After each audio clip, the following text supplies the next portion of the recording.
Welcome to another video from Ellensburg Amplifier Repair and Service. Today we have a Harmony Audio HA-1500.1D coming in from a local guy here, which you'd have to excuse me, I already did the initial testing and to give him his quote as quick as possible. So I didn't get that on video, but I did my usual. I used my resistance on my meter. I mean, these were obviously, the power supply was obviously blown. Multiple transistors came apart on that. And I had a single shorted 640N. And if you notice about this board, it is a typical Type 4, classified by your good old Perry Babin there. Check them out online if you guys are interested in any kind of online tutorial on amplifier repair. Again, his name's Perry, an excellent guy to learn this kind of repair from. So I figured what we're going to do today is we're going to go ahead and repair this amplifier. On the camera, my live stream is coming up soon. I have new equipment on the way to help facilitate being able to do live recordings, since my my workstations are divided up in between a few benches and only have one camera set up. So you'll have to work with me. I am getting prepared to do that live stream. So again, this had a failed power supply, a single shorted output transistor, and a heavily damaged power supply drive circuit. So you'll see a list right over here. You're going to see your L6s and M6 transistors, which is typical for a Type 4 power supply. This one is laid out a little different than like the audio pipe boards, but it's the same design. There's nothing different about this design versus other designs when it comes to how it functions. It does use different techniques, I should say, to drive the circuits. We have 292 transistors, sorry, right off camera here for the output stage, and we'll get to the output stage soon. So what I'm going to do is I'm just going to switch over to the camera here to show you a close-up of what happened to the power supply drive circuit here. So like for instance, Q72 here, it's burnt completely off. You can't even recognize what transistor this was. This is why I have provided you a list of transistors and where they go. Over time, when you do enough of these boards, you just learn which NPN and PNP goes where, which ones are connected to ground, and which ones are connected to your 12 volts. So you just kind of learn the layout of these things, because a lot of these are burnt beyond recognition. So I figure what we're going to do today is we're just going to go through and replace these transistors here. And since all the power supply transistors are out of the circuit, we can test the drive circuit without any worries about the output circuit failing or shorting. Because if, as you know, if there's a problem with the output section, these 640Ns, they'll go up like a firecracker. It's loud. It's just it's an interesting situation when they don't have the proper drive going to it. So let me fire up my equipment here. We're going to get some cool Amtech flux on the transistors here. And what I'm going to do is I'm just going to preheat the board real quick with my hot air. It'll just help pull these transistors off a little quicker. So let me get everything warmed up here. You have to excuse the noise of the hot air gun here. I'm just going to just warm this board up a little bit here. It will help remove these transistors.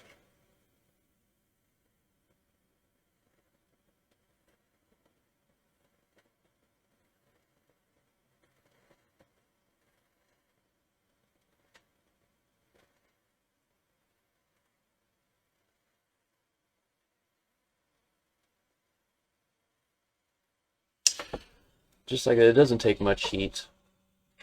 And then I'm going to come in with the soldering iron, and I'm just going to peel these off one by one with the iron here. Let me get back to the view here so you guys can see a little bit better what I'm doing. So I'm just going to take some leaded solder and mix it with the lead-free solder that they use on the transistors. Again, this is just to help pull these transistors off the board.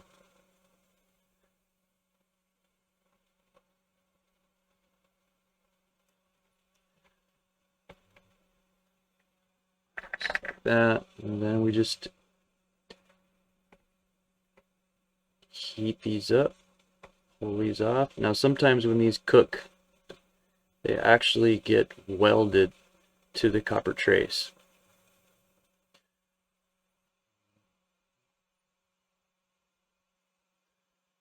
That's if I can get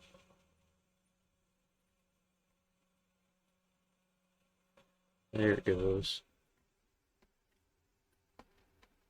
And you just got to get the traces hot enough to get that lead free to mix with the leaded. And then I just peel it up with the tweezers.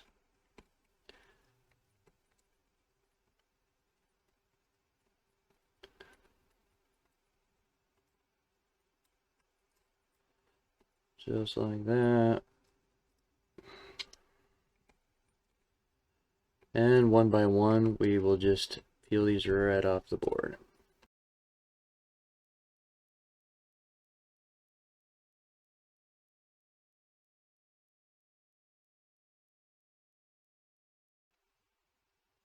And I'm going to do this without melting the capacitors.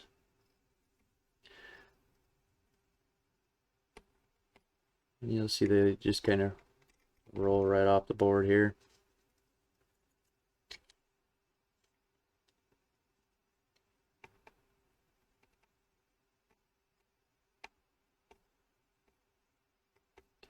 And if you notice, the ones that got cooked the worst were the hardest to pull off the board, because it really just destroys the solder, the tin that's in the solder. This one here got cooked on the board pretty bad. I can a slight possible hole in that, and we do have a trace that's pulled up. So we got to be real careful when we clean this spot here, just to make sure that the traces are intact. All the pieces of the transistors have been removed. So I'm going to turn my iron off, and we're going to clean up these traces and see what kind of damage we're looking at here. Looks like I might have a little bit, I don't know if you can see it through that shiny flux there, but right here this trace is pulled up. So we're going to just gently clean this area here with some IPA, isopropyl alcohol, and see what we got to do to repair this trace. And we'll put the new transistors on and fire up this drive circuit. Alright, I will be right back with you. Alright, so I got my IPA out and my Q-tips. I know some of you guys like to spray your isopropyl alcohol on, but I like to use my Q-tip. It gives me a little bit of control here on what I'm doing. I'm very meticulous on the repairs, so I like to just watch out what I'm doing, pay attention, make sure no traces are moving around, and keeping in mind that there's that one trace that potentially needs a little bit of TLC. So we're just going to carefully use the Q-tip around that particular trace there. And there was another one here that was burnt pretty good. Yeah, we're just going to watch closely here.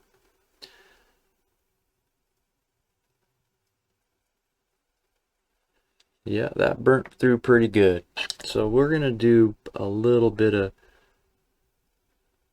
probably a little bit of trace repair on that. We'll get the drive transistor soldered back on, and then glue that trace back in place there.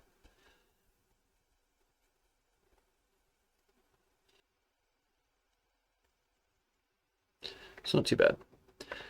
It's completely repairable. And then we just want to make sure any of these carbonized sections of the board here underneath the transistors, I can almost dig a hole with the tweezers right in the middle where that transistor was. So you just want to make sure we get rid of any carbonized areas of the board, and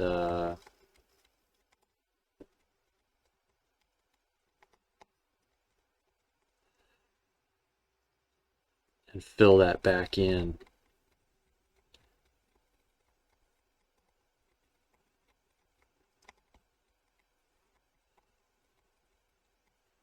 And then make sure this section over here isn't burnt.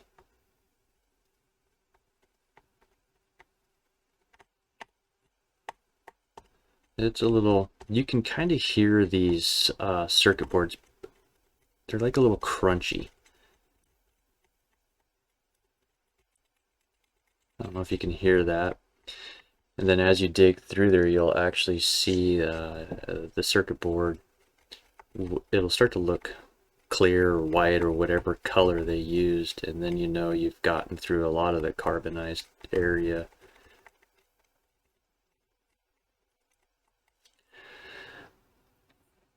So that looks like that's the two sections that needed just a little bit of work to pull the carbonized board out, and we'll clean that back up again.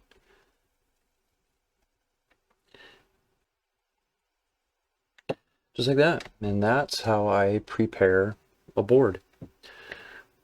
So let me look real close on this. I'm sorry I don't have a way to show you on camera getting down in there, but soon down the road I may have something set up to where you can see right down into the spot that I'm working on. But until then, bear with me, hang in there, and I'll be right back with you. All right. I have gotten down in there and dug out all the areas of those transistors that kind of burnt the circuit board up a little bit. So what I'm going to do is I'm going to go in here with just some Chemtronics solder wick here, and I'm going to pull up this lead free.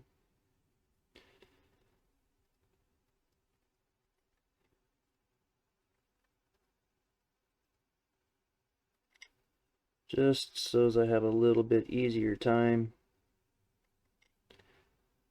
installing the new transistors.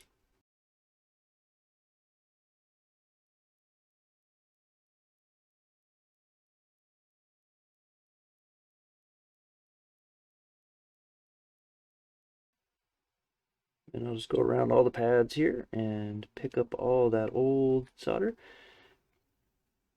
and then gently pick up the solder from the areas that got cooked, because again, that solder does not come off very well.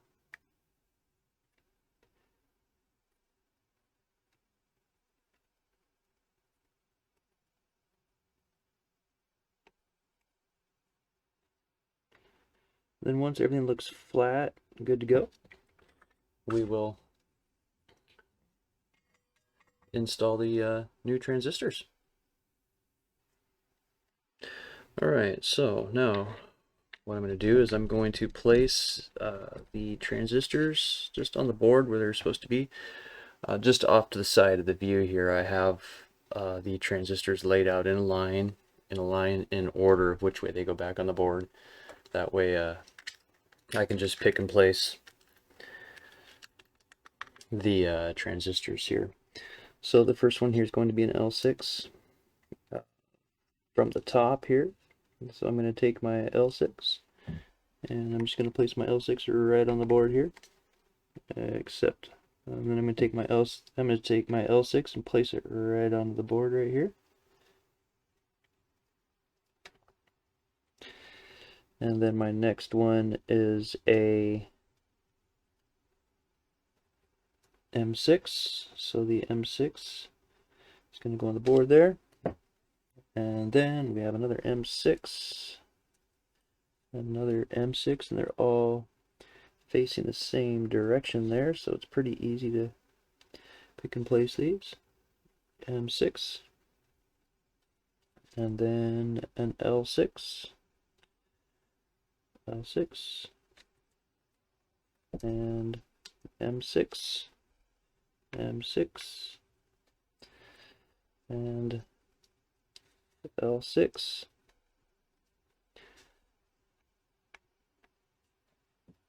and an L6.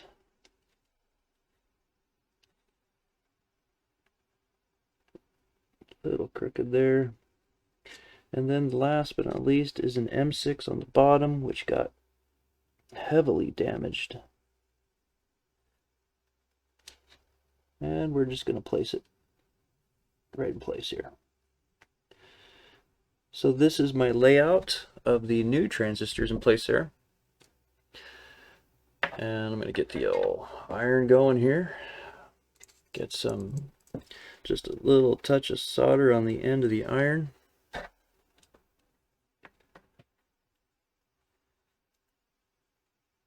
Grab the new transistor and solder one leg in place.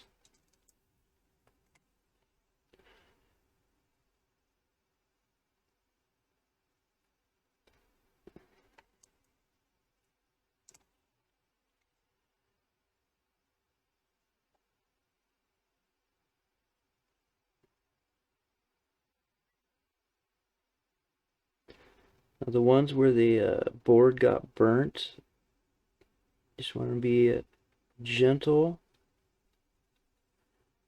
with how you're placing the transistor, because we're going to go back and do some refining, touch-up work on that.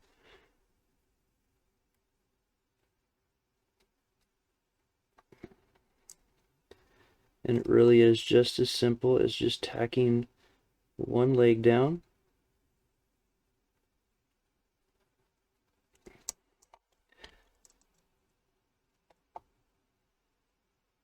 Each time I'm just adding just a touch of solder to the tip of the iron there.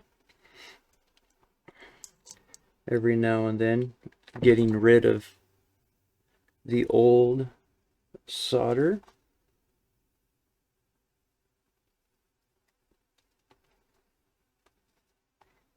This one here is going to be a little bit trickier to do because of the angle. So let me find the best way to...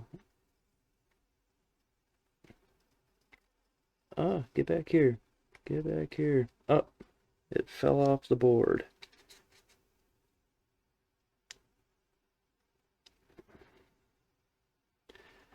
Let's see here.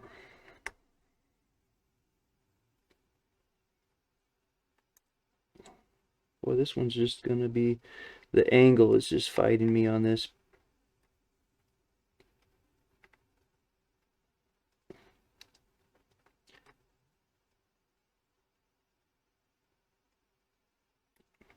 All right. Perfect, just like that.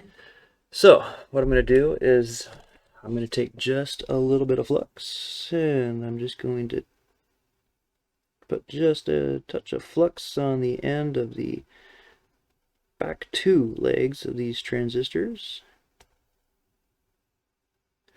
I don't want to get too much flux in there because I got to glue down the traces. So what I'm going to do is I'm just going to reach back in there and solder these last two legs, and then use the flux to finish flowing the top leg.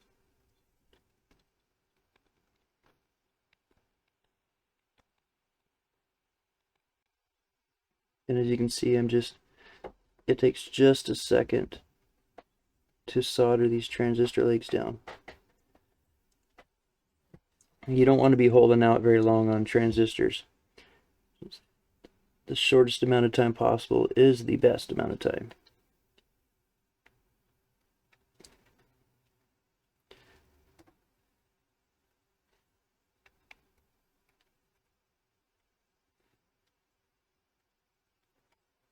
And then anywhere where your flux is, or excuse me, anywhere where your solder is making a point, just put a little touch of flux on there, and it'll straighten right out.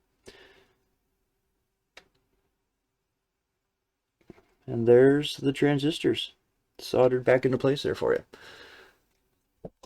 So what I'm going to do now is I'm just going to clean up that area. And before I glue the transistors, the bases where they burnt the board out, before I glue those back into place, we're going to test the drive circuit, make sure the drive circuit is functional. So let me clean this up and I'll be right back with you again. Alright, as you can see, I've got everything cleaned up here.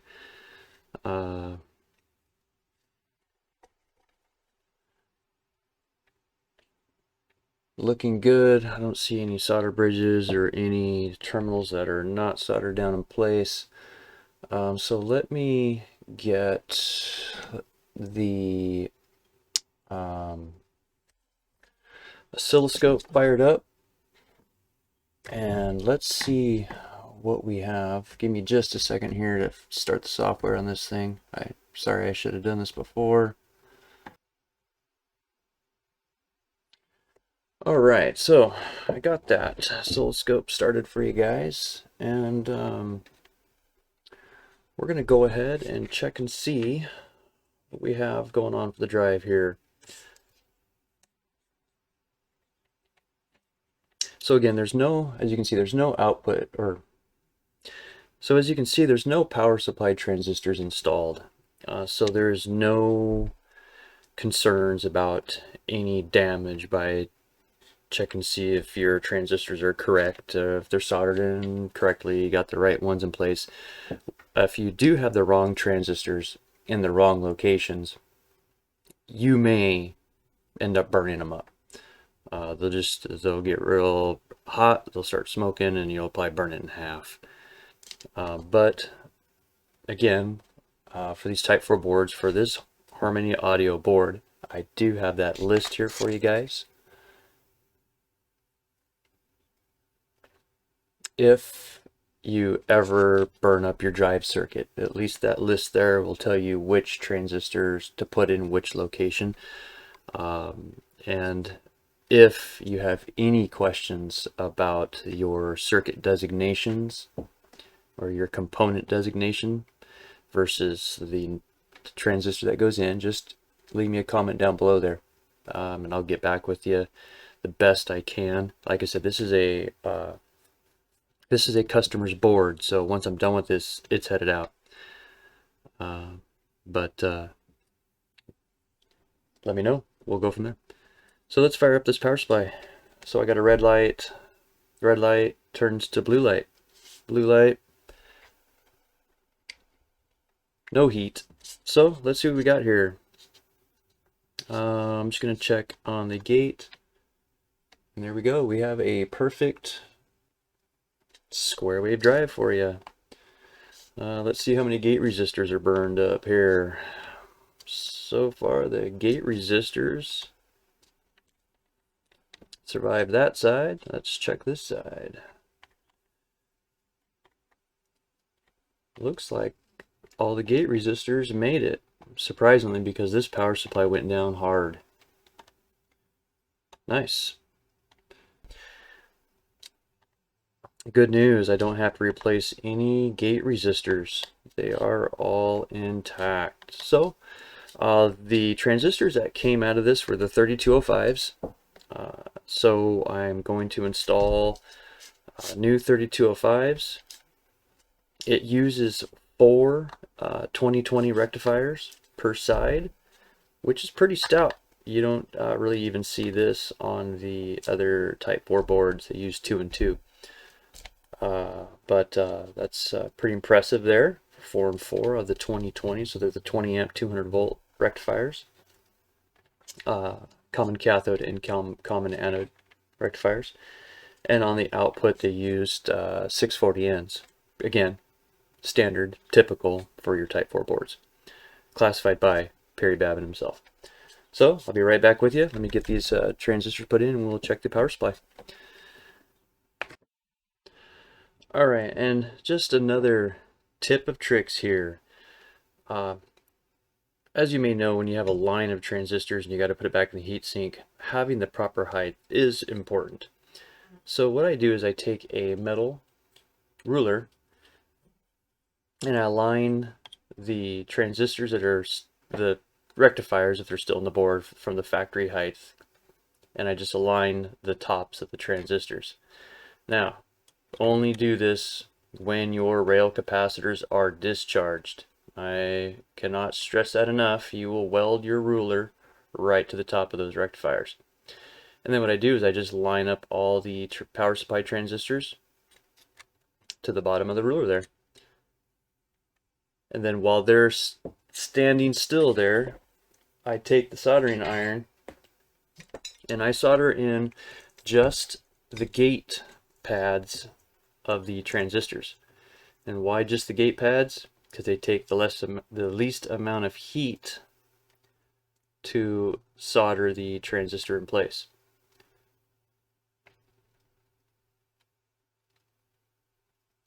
So I just go around and I solder in the gate resistor pads here without melting my capacitors.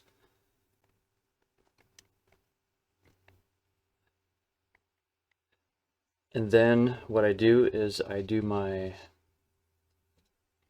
just my fine tuning of the transistor, making sure it's straight, not twisted, not kicked in one direction too far, because when you go to bend these in place, you don't want to put too much stress on the legs, because these do have to tip forward just a hair to go back into the heatsink. So I'm going to just prepare the transistors before they go back in. So as you can see, they're all lined up and straight. Now, I don't use my 80-watt iron to solder in the drain and source. The traces are too heavy, too thick. It pulls too much heat. So what I do is I use my HA-A.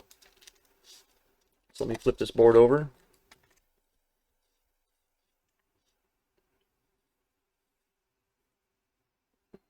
Set it up here to where your guys aren't going to be blinded by the light. And then take my HA-A 808 and I just go around and solder in the drain and sources of the transistors.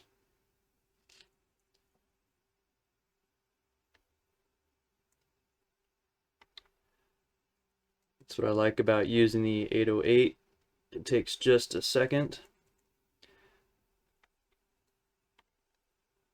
to solder in the transistors.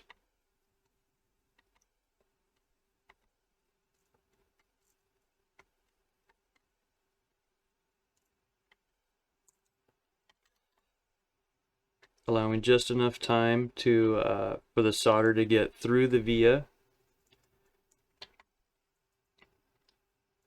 for the other side.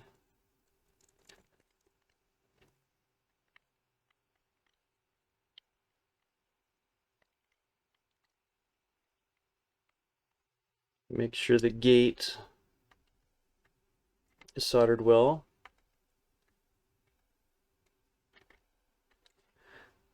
Just like that. And that is how I solder the transistors back in place. So all the power supply transistors are now soldered in. And what I'm going to do is just clean up the flux. Again, I don't like, excuse my reach here. Again, I don't like flux everywhere. So I'll get this cleaned up. And then we will, I'm going to put one 640N in the output section here, just so I can see the drive. That's going to be the rail-to-rail side. So I'll put one 640N in. We'll fire it up and see if the output transistors, the drive transistors, pre-drive transistors, survived. So I'll be right back with you.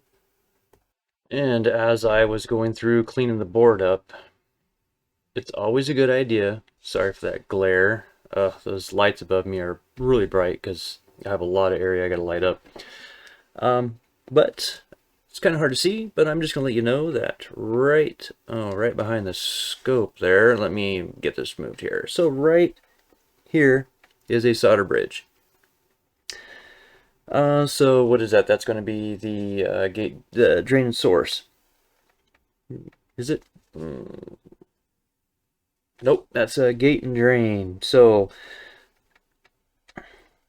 this amplifier would have given you a little bit of a struggle trying to start it up with that solder bridge between the gate and drain there. So I'm just going to use the HA-A here real quick to pull that solder bridge. Just like that.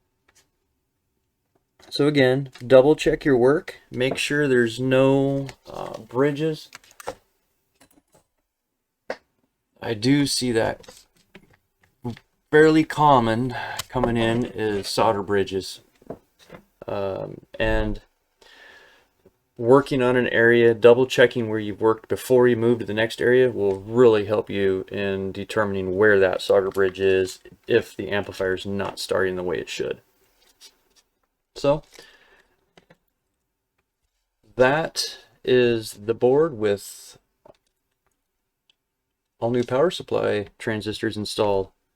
Trying not to bend them up here with the wires. I need to zip tie these out of the way. So the drive circuit's good, power supply transistors are in, all 8 rectifiers are installed. Oh, I need to get a 640N put in real quick.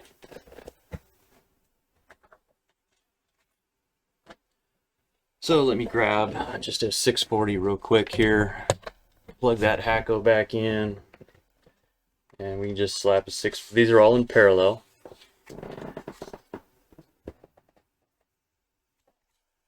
So what I'm going to do is I'm going to put one here right on the end.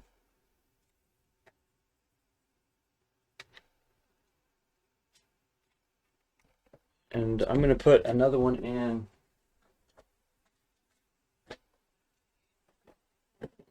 right here.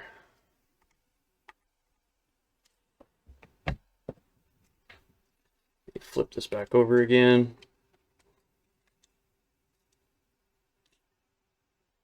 Get those two soldered in place. Okay. I got those two 640Ns in place. Put my power wire back in. So we got the two 640s installed. I have already checked. There's no shorts in the output of the original 640s. So let me get my meter just to make sure that I have the right resistance. Should have 10K.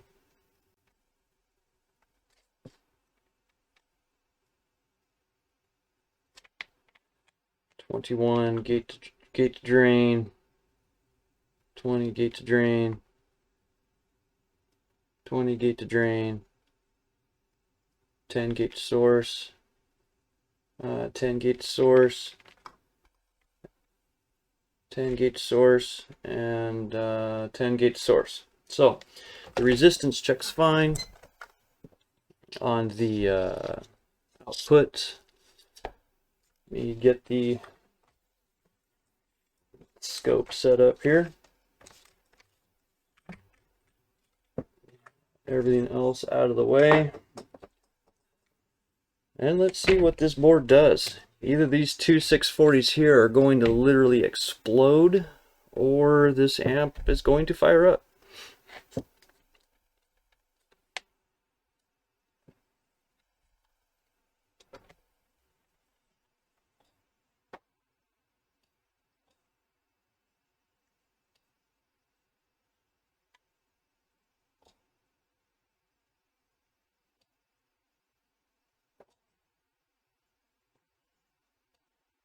And we're building rail voltage, as you can see there on the scope.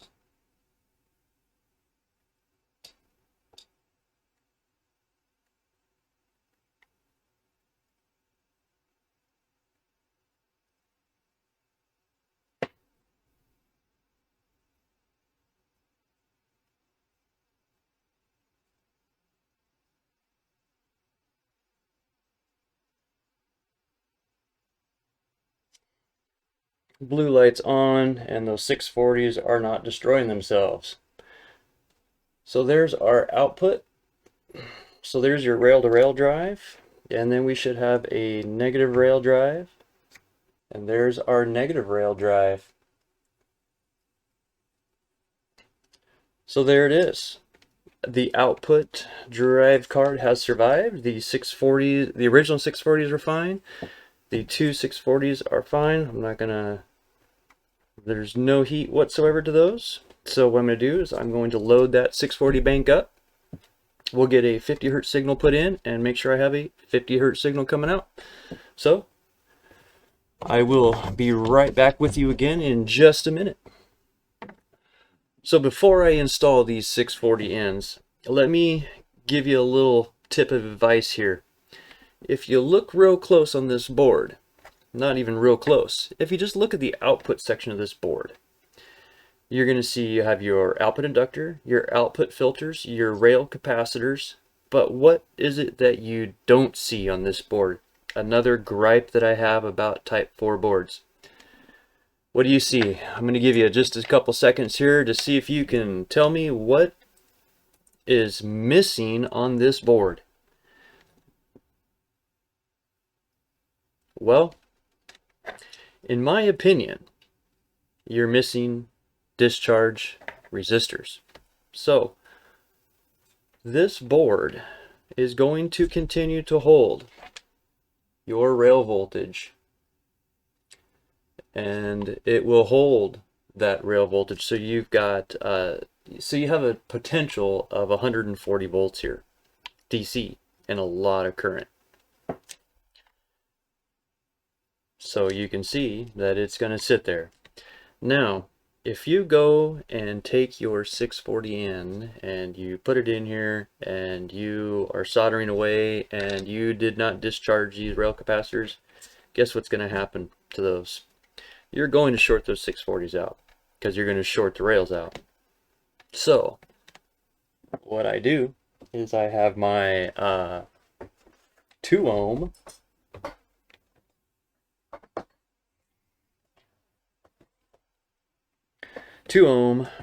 wire wound ceramic 250 watt resistor. So now watch your eyeballs. All you got to do is just touch the top of those and you'll see that we now have 0 volts.